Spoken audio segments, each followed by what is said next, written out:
ویسے واقعی میں آج کل ایسا ہو گیا ہے, آپس کی بات ہے کہ لڑکیوں کے اوپر ایسا اتنا زیادہ ظلم نہیں ہو رہا ہے, لڑکیوں کے پاس اب سیلف ورتھ آ گئی ہے. لڑکیاں ظلم کر رہی ہیں, لڑکیاں الٹا تو لڑکیاں بھی ظلم کر رہی ہیں.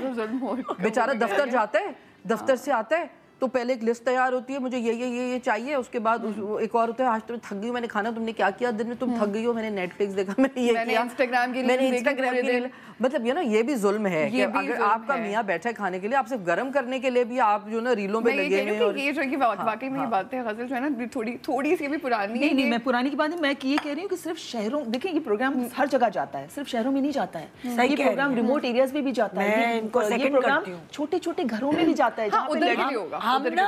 ہم اپنی زندگی نہ دیکھیں, ہم اپنی زندگی دیکھ رہے ہیں, ہم ماسس کو دیکھ رہے ہیں. ہمارے زیادہ تر لوگ جو ہے نا, جو طبقہ ہے اس میں یہ ہے کہ بہو آ گئی نا تو بس, اگر 8 دیور ہیں گھر میں, 7 دیور ہیں, تو وہ روٹیاں پکا رہی ہے اتنی کیوں بھائی, وہ بیچاری کیسے کرے گی اتنا سارا. ایک سوچ یہ کہتی ہوں بعد میں خود چڑیل بن جاتی ہے. غزل پتہ ہے کیا ہوتا ہے, میں یہ کہتی ہوں کبھی اگر کوئی بھی ساس بیٹھ کر میرے شو پہ یا کہیں بھی بہوؤں کے بارے میں کچھ کہہ دے کہ لڑکی کے ساتھ ایسے ہونا چاہیے, تو نا ساری خواتین اس کے خلاف ایک محاذ بنا کے کھڑی ہو جاتی ہیں. ٹھیک ہے, کیونکہ سوشل میڈیا ہینڈل کرتی ہیں بہویں, ساسوں کے خلاف بات ہوتی ہے, وہ بیچاری کبھی بھی آواز ہی نہیں اٹھاتی, کیونکہ وہ سوشل میڈیا اتنا ہینڈل ہی نہیں کرتی کہ وہ بھی کہیں کہ یار ہمارے ساتھ چڑیل یا ظلم ظالم کا لفظ کیوں فکس کر دیا گیا ہے. ہر گھر کی ایک کہانی نہیں ہوتی, اور ضروری تو نہیں ہے. یہ بات ہے نا, بیسیکلی پاور کی بات ہوتی ہے. عورت سمجھتی ہے جب اس کے گھر میں کوئی لڑکی آتی ہے تو اس کے ہاتھ سے پاور, بیٹے والا پاور جا رہا ہے,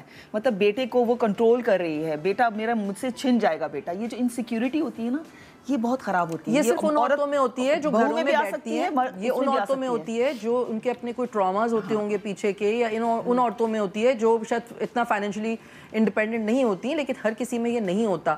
اگین ہمیں نا یہ مائنڈ سیٹ ہے, ہمیں اس کو چینج کرنا ہے. ہمیں وہی اگین ایموشنل ڈٹیچمنٹ شروع کرنی ہے رشتوں سے, چیزوں سے, کہ ایک سرٹن ٹائم تک میرے پاس ہوگا, اس کے بعد اس کی ایک نئی زندگی ہوگی, تو ہمیں یہ کرنا ہے. لیکن اگین ہمیں ان رشتوں کو نا خوبصورت بنانا ہے. ہم نے بہت سارے رشتوں کو بنا دیا کہ یہ ہے تو یہ بری ہی ہوگی, لیبل لگا دیا, لیبل لگا, امیج بنا دیا کہ ساس ہے تو ایسی ہے, نند تو ویسی ہے, بہو ہے تو ویسی ہے. اب ایسا نہیں ہے, ہر گھر کی کہانی ہے. ایک شو میں بہت پرانے پہلے شو میں میں آئی تھی, تو آپ ہی کے شو میں بات ہوئی تھی کہ میں نے کہا کہ میری نند جو ہے, میری جب شادی ہوئی تھی تو میری چھوٹی نند شادی سے پہلے میری فرینڈ تھی, تو جب بھی میں اور میرے ہسبینڈ کہیں جاتے تھے شادی کے فوراً دوسرے تیسرے دن کہیں گھومنے جا رہے ہیں, تو ہمیں مزہ ہی نہیں آتا تھا جب تک میری نند جو رخسانہ میرے ساتھ نہ ہو.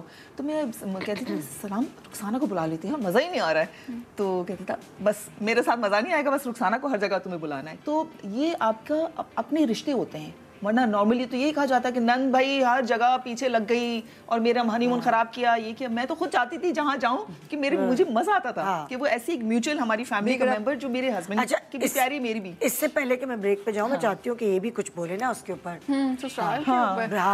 اچھا, رول جو میں نے ابھی تک تو خیر سسرال نہیں آیا, لیکن مجھے لگتا ہے جو رول میں توڑوں گی یا میری فیملی توڑے گی. امی سے میں ابھی کچھ دنوں پہلے بول رہی تھی کہ امی ذرا اپنا گولڈ تو دکھائیں, آپ کے پاس جو گولڈ ہے اس میں کیا ہے, شاید میں کچھ پہن لوں. تو نا انہوں نے نکالا اپنا گولڈ اور مجھے دکھا رہی تھی نا, چھپا کے نہیں رکھا ہوا, تو نکال کے میں نے کہا اچھا امی اس میں سے آپ میرے سسرال والوں کو کیا دیں گی, ایسی مذاق میں بول دیا.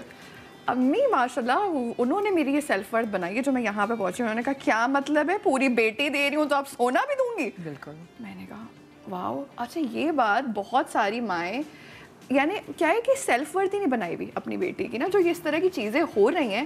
آپ نے, میری امی نے مجھے واقعی میں, میری امی نے, یا ابا تو اب حیات نہیں ہے لیکن انہوں نے بھی مجھے بڑی سیلف ورتھ دی ہے کہ تم کچھ ہو. بہت ساری بچیاں جو ہیں اس چیز میں پھنستی ہیں بیچاری, اور پھر وہ برداشت کرتی ہیں. پھر وہ برداشت کرتی ہیں, ان کو ہوتا ہے کہ انہی کی غلطی ہے, جو بھی کچھ ان کے ساتھ زندگی میں برا ہو رہا ہے تو قصور برا کرنے والوں کا نہیں ہے, قصور ان کا ہے کہ کیونکہ وہ بیچاری اس قابل ہے. اچھا, بہت سارے لوگوں نے کیا کیا ہے کہ اپنی جو بیٹی ہے اس کی تعلیم پہ نہیں خرچہ کیا, لیکن جہیز بنانے میں خرچہ کیا ہوا ہے, یہ پہناوے میں اور گولڈ میں خرچہ کیا ہوا ہے. میرے گھر والوں نے سیدھا, تبھی تو کہہ رہی کہ میں بیٹی دے رہی ہوں, تو بیٹی پہ ہی انہوں نے ساری انویسٹمنٹ کر دی ہے نا, بیٹی کو پڑھانا ضروری ہے, وہ کیا ہے. اب وہ کہہ رہی ہیں آئی ایم سوری اور کچھ نہیں ملے گا. تو اس سے کیا ہوا ہے کہ یہ رول میرے گھر والوں نے توڑا ہے, اس کی وجہ سے بڑا مشکل ہے اس کو بہت زیادہ دبانا ہو کہ ہم اپنے بچوں کی اس طرح سے نہیں, اسپیشلی آپ بیٹی کو جو ہے نا, آپ بیٹی کو آپ یہ فیل کرائیں نا کہ وہ بھی ایک امپورٹنٹ شخصیت ہے.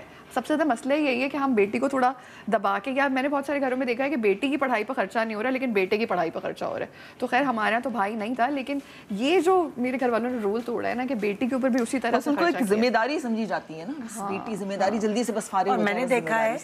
میں نے دیکھا ہے کہ بہت سارے ایسے گھرانے جو لائک اتنے ویل آف نہیں ہوتے, مگر اگر وہ اپنی بیٹی کا خیال کرتے ہیں اور اس کو دکھاتے ہیں کہ تم ورتھ اٹ ہو, تو آپ دیکھیں وہاں سے کیا کیا بیٹیاں نکلتی ہیں, کیا کیا کرتی ہیں.